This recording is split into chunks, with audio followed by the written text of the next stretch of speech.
You know exactly what needs to be done, that project, that gym session, that difficult conversation, yet your hand hovers over the keyboard, your shoes stay by the door, your words die in your throat. This isn't procrastination. This is your brain's survival mechanism actively sabotaging your success.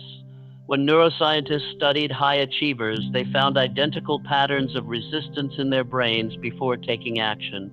The difference? Winners have trained their prefrontal cortex to override the primal avoid discomfort impulse. Here's how it works. Your amygdala registers unfamiliar effort as potential danger, flooding your system with cortisol. But when you consistently push through anyway, you physically rewire your neural pathways. After 21 days of forced action, MIT researchers found a 38% reduction in activation of avoidance circuits. The secret isn't motivation, it's neuroplasticity. Every time you act despite resistance, you're literally rebuilding your brain for success. Ancient warriors had a ritual. They dulled their swords after battles, so the blades required constant maintenance. This forced daily action created what psychologists now call action momentum. Modern research confirms what they knew instinctively. The more small actions you take, the more your brain craves progress. I'll show you the exact three-step pre-action ritual Navy SEALs use to bypass resistance. 1-4-4-4, breathing to lower cortisol. 2, visualizing the first physical movement, not the outcome. 3, setting a 90-second action timer. Test subjects using this method showed 73% higher task initiation rates in UCLA studies. Your brain is designed to resist before every breakthrough. The discomfort you feel isn't a stop sign, it's a growth signal. Every great creator, from Michelangelo to Musk, reports the same resistance before their best work. The difference between you and them: they've learned to interpret that churning stomach not as fear, but as excitement in disguise. Stanford's excitation reappraisal studies prove simply saying, "I'm excited" instead of "I'm nervous" increases performance by 22%. Today, you'll install what psychologists call an action identity, where taking consistent action becomes core to how you see yourself. Columbia research shows people who adopt this identity show 5x greater persistence. The moment your brain says later is precisely when you must move, not because the task matters, but because proving to yourself that you'll act regardless of feelings is the ultimate power.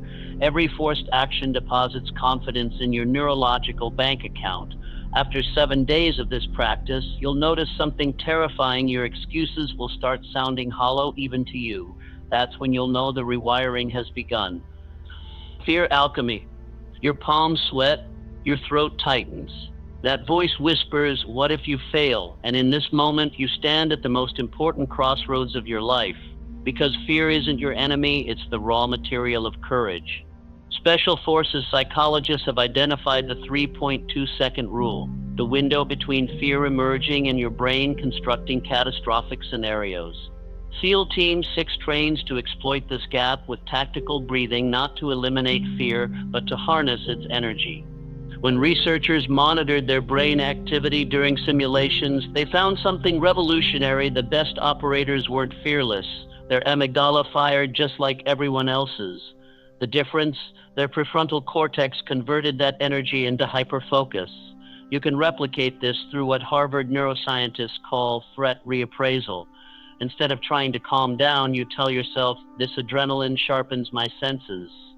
Studies show this simple reframe improves performance under pressure by 31%. Ancient samurai had a saying, "The way is in training." They understood what modern science confirms: courage isn't innate, it's earned through exposure. University of Pennsylvania's fear inoculation protocol shows just 15 minutes daily of voluntary discomfort, cold showers, difficult conversations, increases stress tolerance by 40% in 30 days. Your body can't distinguish between types of stress. Every time you willingly face small fears, you're vaccinating yourself against larger ones. The most successful people don't wait until they're unafraid. They develop what psychologists call action confidence, the certainty that they'll perform despite fear. This explains why Richard Branson could launch Virgin Records while terrified, or why J.K. Rowling submitted Harry Potter despite panic attacks. Their secret: The 5-second rule documented in Cornell research, counting backwards from 5, then physically moving, interrupts fear loops in the brain. You'll discover today that fear has an expiration date, about 90 seconds of intense physiological response before your body starts recalibrating. Navy SEALs know this intimately. They train to endure the first wave, knowing the chemical storm will pass. Your breakthrough comes when you stop seeing fear as a stop sign and start recognizing it as a toll booth, the price of admission to everything worthwhile. Those who learn to pay the toll despite trembling hands gain access to a life others only imagine. The warrior's edge isn't absence of fear, but the mastery of its energy. And this mastery begins the moment you realize the shaking in your hands isn't weakness leaving your body, it's strength trying to get in. The procrastination kill switch. That notification ping isn't just distracting you, it's chemically addicting you to avoidance. UCLA brain scans reveal procrastination triggers the same dopamine patterns as substance abuse, creating a literal addiction to putting things off. But there's a kill switch. MIT's temptation bundling research shows pairing dreaded tasks with genuine pleasures, like only listening to your favorite podcast while working out, increases follow through by 51%. Your brain isn't lazy, it's strategically avoiding perceived threats. The Zeigarnik effect explains why unfinished tasks haunt us. Our brains allocate mental resources to unresolved items, creating background stress.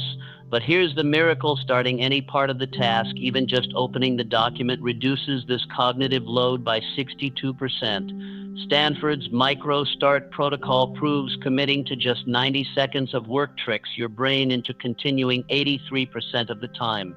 Ancient Greek orators used the stone and shoe technique, keeping a pebble in their sandal while practicing speeches. The discomfort prevented mental drifting. Modern equivalents: website blockers that make distraction physically painful to access, or apps that donate to causes you hate when you procrastinate. A Princeton study found these negative reinforcement tools increase productivity by 200%. Your environment is programming your behavior more than your willpower ever could. Temple University's decision fatigue research reveals our ability to resist temptation declines 300% after making just 10+ decisions in a day. The solution: pre-commitment devices, removing future choices, like writing checks to political opponents you'll have to mail if you don't complete tasks. Extreme: a study in the American Economic Review found participants using this method completed 94% more goals. The most powerful weapon against delay is implementation intention, specific if-then plans. Not "I'll work out," but "when my alarm rings at 6 a.m., I'll put on my running shoes before brushing teeth." British Medical Journal research shows this increases follow-through by 2-3x. Your brain craves completion. It's why we binge Netflix episodes but avoid important work. The open loop phenomenon shows unfinished stories create mental tension demanding resolution. Harness this by breaking work into cliffhangers, stopping mid-sentence so your brain itches to return. University of Chicago researchers found this technique boosts task resumption by 76%. Right now, your procrastination isn't a character flaw, it's a system flaw, and systems can be hacked. The moment you feel resistance is precisely when you must implement these neural overrides. Not tomorrow, not after just one more video. Now, because the greatest lie procrastination tells is that you'll feel more ready later. The truth: readiness follows action, not the other way around. Discipline engineering. The alarm screams, you hit snooze. This tiny surrender isn't just losing you 9 minutes, it's reinforcing a neural pathway of defeat.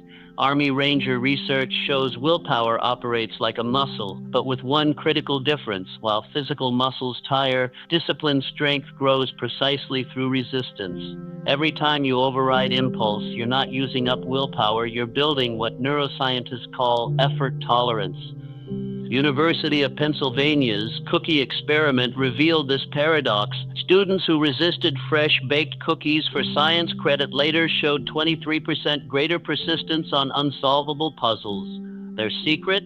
They'd proven to themselves they could endure discomfort. Your brain keeps score in what psychologists term self-signaling. Every disciplined action sends a message about your identity. Miss one workout? No big deal. But as Ohio State research shows, your subconscious registers it as, I'm someone who breaks promises to myself. Conversely, every kept commitment reinforces an I do what I say identity. The military's brass rat technique leverages this, carrying a small object like a coin that gets moved to the other pocket each time you break discipline. Studies show this physical accountability increases self-regulation by 38%. Ancient Spartans used a similar method with their skytail, a message stick that only made sense when wrapped exactly right. Modern equivalent, habit tracking apps that create visible chains of success. Jerry Seinfeld's Don't Break the Chain method has science backing visual progress markers increase adherence by up to 65%. Stanford's temptation bundling research reveals a game changer, pairing should-do tasks with want-to-do pleasures. Only listen to your favorite podcast while running. Only enjoy your premium coffee while working. This neural coupling increases follow-through by 51%, but the real breakthrough comes from implementation intention-specific if-then planning. Not, I'll exercise, but when my alarm rings at 6 a.m., I'll put on my running shoes before brushing teeth. British medical journal studies show this simple tweak increases action taking by 200-300%. Your environment is your invisible trainer. Temple University's Candy Desk study proved office workers kept 40% more candy in transparent jars than opaque ones. What you see is what you do. That's why high performers engineer their surroundings, removing distractions before they require willpower to resist. The most disciplined people aren't morally superior, they're strategically superior. They've hacked what psychologists call decision fatigue, the proven reality that willpower depletes after making choices. By creating routines, same morning ritual, meal plans, workout schedules, they conserve mental energy for what matters. Right now, your undisciplined moments aren't failures, they're data points revealing where your systems need reinforcement. Discipline isn't about white-knuckling through life, it's about building intelligent frameworks that make success inevitable. The warrior's edge comes not from sporadic heroics, but from consistent systems. And those systems start with your next defiant act, not when you feel like it, but precisely when you don't. Pain to power conversion. That rejection letter wasn't just paper, it was a neural grenade detonating in your reward circuitry. fMRI scans show social pain activates the same brain regions as physical injury.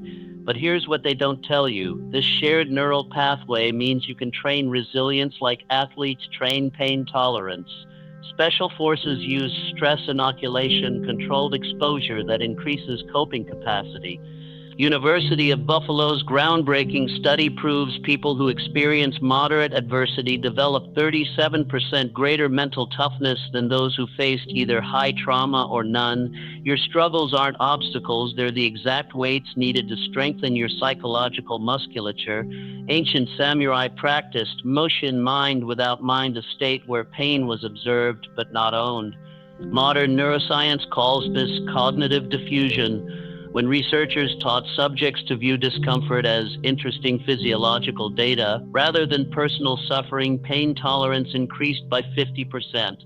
The Stoics knew this millennia ago with their view from above technique, imagining setbacks from a cosmic perspective to reduce their emotional charge. Your most painful experiences contain what psychologists term post-traumatic growth seeds. University of North Carolina's adversity mining protocol shows systematically analyzing failures for lessons creates a 22% increase in future success rates. The key? Asking, what is this trying to teach me, rather than why me? Navy SEALs demonstrate this during Hell Week, where candidates learn to reframe this hurts to this is making me stronger. Brain scans prove this simple shift reduces perceived pain by 28%. The Japanese art of kintsugi, repairing broken pottery with gold, embodies this principle. Your fractures aren't flaws to hide, but marks of honor to highlight. Stanford's benefit-finding studies show people who identify ways their struggles strengthen them report 40% higher life satisfaction. Pain is information. Olympic coaches use performance debriefs where athletes describe races in slow motion detail, transforming raw experience into actionable data. You can apply this through failure autopsies, dissecting setbacks without emotional contamination. Harvard research shows this practice increases future success probability by 33%. Your lowest moments contain the exact nutrients your psyche needs to level up. The caterpillar's liquefaction in its chrysalis isn't destruction, it's necessary reorganization. Similarly, your periods of greatest discomfort are often signals of impending growth. When researchers tracked high achievers, they found a consistent pattern. Breakdowns preceded breakthroughs by 3-6 weeks. The warrior's secret isn't avoiding pain, it's developing what psychologists call distress tolerance. Like lifting heavier weights, each conquered challenge expands your capacity. Those who learn to lean into discomfort gain access to reserves of strength others never tap. Your suffering isn't proof you're doing it wrong, it's evidence you're doing it right. The fire that feels like it's consuming you is actually forging you. And one day you'll look back at what once seemed unbearable and realize it was the making of you. Target lock protocol. Your brain is a prediction engine constantly simulating futures, which is exactly why vague goals fail. MIT's neural target lock research shows specific objectives activate the prefrontal cortex 300% more than fuzzy aspirations. Ancient archers knew this instinctively. You don't just shoot that way, you pick a specific tree. Modern science confirms what they practiced. Writing down precise goals increases achievement likelihood by 42%. But there's a catch: your subconscious sabotages unrealistic targets. University of Scranton's Goldilocks benchmark reveals goals need to feel 30 to 50% beyond current capability to maximize motivation without triggering overwhelm. Your goals aren't just destinations, they're neural rewiring tools. Stanford's implementation intention studies prove the magic happens in the if-then planning. If it's 7 a.m., then I'm running. The simple structure increases follow-through by 240%. High achievers don't have better discipline, they have better systems. The military's OODA loop, observe, orient, decide, act, creates constant feedback. Fighter pilots use this to adjust mid-dogfight, and you can apply it to goals with weekly course correction reviews. Research shows this practice increases goal attainment by 58%. Your environment must reinforce targets invisibly. Temple University's choice architecture studies demonstrate simply changing what's visible, like placing fruit at eye level, can alter behavior by 73%. That's why Navy SEALs lay out gear the night before, reducing friction when willpower is low. Ancient Roman architects used forced perspective, designing buildings to appear closer than they were, motivating workers to keep moving. You can hack this with progress markers, visual representations showing advancement. University of Chicago research found participants who tracked progress with marbles in jars persisted 44% longer. The most lethal weapon against goal drift is pre-commitment devices, removing future choice, like writing checks to causes you hate if you fail. American Economic Review published studies showing this extreme accountability increases success rates by 94%. Your brain craves closure, it's why unfinished stories haunt us. The Zeigarnik effect shows incomplete tasks create mental tension demanding resolution. Smart goal setters exploit this by ending work sessions mid-task, making their brain itch to return. Research confirms this boosts task resumption by 76%. Right now, your goals aren't failing you, your framing is. The moment a target feels abstract is when you must make it visceral, not lose weight, but see 180 on the scale by November 3rd. Not get fit, but do 12 pull-ups by Christmas morning. Precision isn't pedantic, it's neurological warfare against your own resistance. And that war is won not through vague inspiration, but through ruthless specificity. Mental armor forging. That negative thought isn't just passing mental chatter, it's physically reshaping your brain. Harvard neuroplasticity research shows repetitive thinking carves neural pathways like water-shaped stone. But here's the game changer: you can literally rebuild your mind through what psychologists call cognitive reappraisal. UCLA studies demonstrate that consistently challenging pessimistic thoughts increases gray matter in the prefrontal cortex by 17% in just 8 weeks. Ancient warriors trained their minds as rigorously as their bodies. Spartan boys underwent dichotomy training, learning to reframe hardships as tests of character. Modern neuroscience confirms this practice builds what's termed stress resilience. When Navy SEAL candidates adopt this mindset during Hell Week, their cortisol levels drop 23% compared to peers. Your inner monologue isn't background noise, it's programming. University of Michigan's self-talk experiments proved athletes who used third-person language, "John can do this," performed 15% better under pressure than those using first-person. The psychological distance created transforms emotional reactions into observational data. Buddhist monks didn't just meditate for peace, they were forging what neuroscientists now call attentional control. MRI scans show long-term practitioners have thicker anterior cingulate cortexes, the brain's conflict resolution center. You don't need years of retreats to benefit. Just 12 minutes daily of focused breathing increases emotional regulation by 34% in 21 days. The Stoics practiced premeditatio malorum, visualizing worst-case scenarios to reduce their emotional charge. University of Chicago research shows this stress inoculation decreases anxiety responses by 41%. Modern athletes use similar techniques, imagining missed shots before games to prevent panic during actual misses. Your mindset isn't fixed, it's flexible. Stanford's growth mindset studies demonstrate that simply understanding intelligence is malleable boosts achievement by 30%. When students viewed challenges as brain building rather than tests, their persistence skyrocketed. The most resilient people don't have different genes, they have different frameworks. University of Pennsylvania's resilience factor research identified 7 cognitive skills that can be trained like muscles: emotion regulation, impulse control, causal analysis, etc. Participants increased resilience by 84% in 6 months.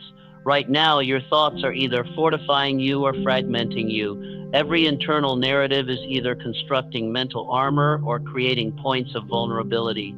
The ancient samurai said, "The mind is the sword that cuts both ways." Modern science proves it, your greatest weapon and most dangerous opponent live between your ears. But with deliberate practice, you can forge a mindset that doesn't just withstand life's blows, but uses them to sharpen your edge. Tribal thermodynamics. The people around you aren't just company, they're covert programmers reshaping your brain. Harvard's social contagion studies prove attitudes, behaviors, and even willpower levels spread through social networks like viruses. Your best friend's gym habits influence yours 57% more than your own intentions. Ancient tribes understood this instinctively. Initiation rituals created shared identity that bound members to group standards. Modern data confirms this. When participants joined accountability tribes in a University of Maryland study, their goal completion rates tripled. Your social circle is your invisible curriculum. University of Chicago's proximity principle shows you adopt the average habits of the 5 people closest to you with 87% accuracy for both positive and negative traits. High performers don't just have better discipline, they have better social architecture. That colleague who complains constantly isn't just annoying, they're triggering your mirror neurons to sync with their negativity. UCLA brain scans show we unconsciously mimic the emotional states of those around us within 45 minutes.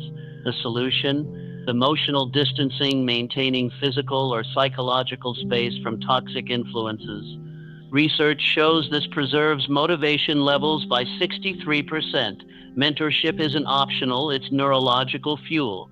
Brown University's accelerated learning studies found having a mentor activates the brain's reward prediction pathways 32% more than solo learning. Ancient guilds knew this. Masters didn't just teach skills, they modeled mindset. Modern protégés in Fortune 500 leadership programs show 300% faster development than peers. Your environment is your invisible coach. Stanford's behavioral contagion research demonstrates that simply being near high performers increases effort output by 22% even without direct interaction. That's why elite military units bunk together and why Silicon Valley founders cluster. Success isn't just taught, it's caught. The mastermind effect, first documented by Napoleon Hill, has scientific backing. Groups with shared purpose generate what psychologists call emergent properties, capabilities no individual member possesses alone. Yale studies show mastermind participants achieve goals 76% faster than solo actors. Right now, your tribe is either elevating or eroding you with every conversation, every exchanged glance, every shared laugh or complaint. The Spartan saying holds scientifically true: you become who you train with, not eventually, not theoretically, but neuron by neuron, habit by habit, in ways measurable by fMRI machines.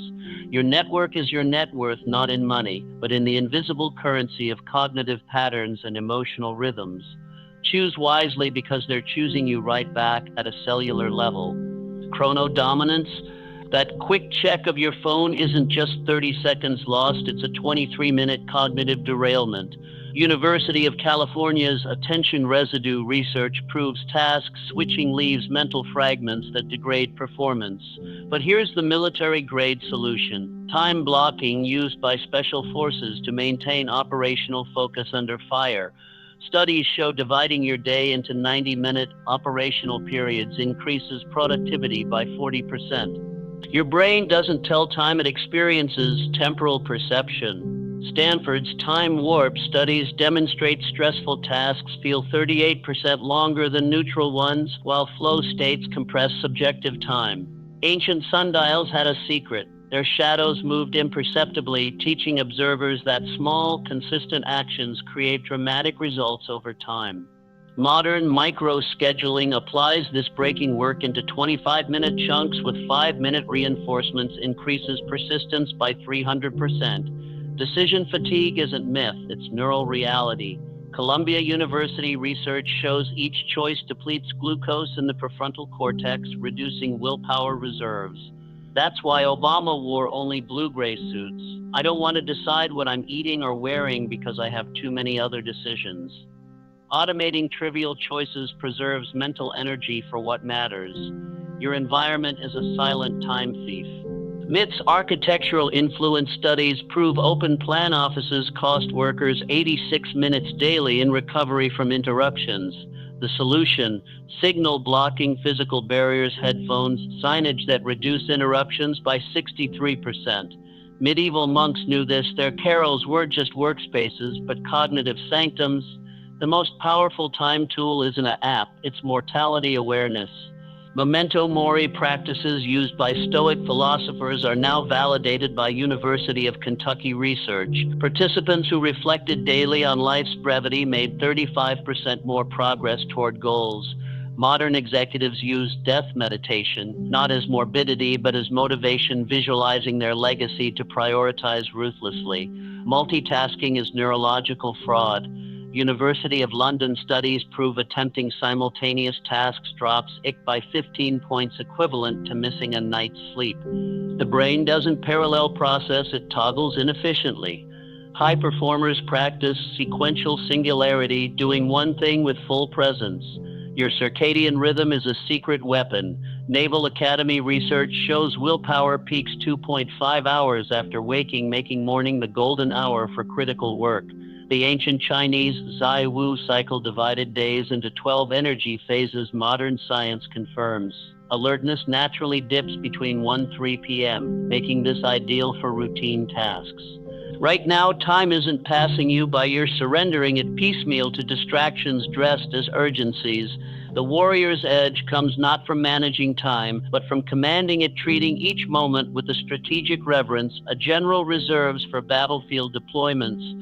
Because in the end, we don't regret the time we lost, we regret the time we gave away.